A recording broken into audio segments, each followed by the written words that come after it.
Assalamu alaikum everybody, this is my 64th algorithm video.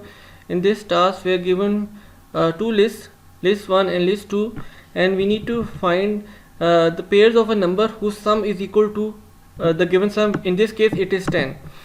So we know that 5 plus 5 is equal to 10, and similarly 7 plus 3 is equal to 10. So there are total of two pairs whose sum is equal to 10. So I would make a blank list of pair list, and I would also make a variable of count the pairs, and I would give it a value of 0. Then I would make use of nested for loops for number in list 1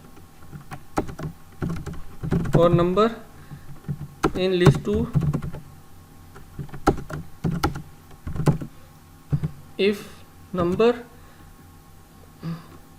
plus number. Let me change the variable number in list 1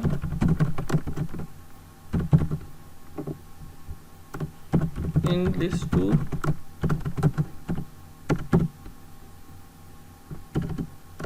in list 1 plus number in list 2 is equal to sum. Then I would increment the count pairs by 1, and I would append the pairs in the pair list.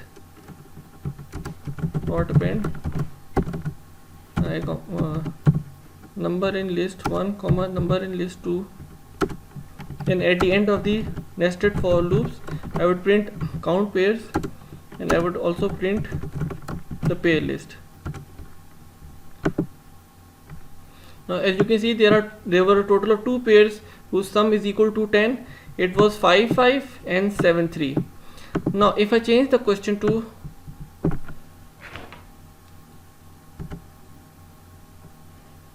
one, 2, 3, 4,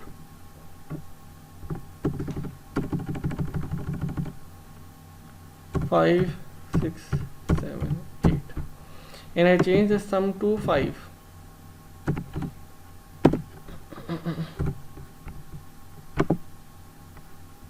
So as you can see, there are no pairs whose sum is equal to 5. So 0 is the answer, right? So this was all from my side. I hope you liked my video. Please share, like and subscribe to my channel. Thank you very much.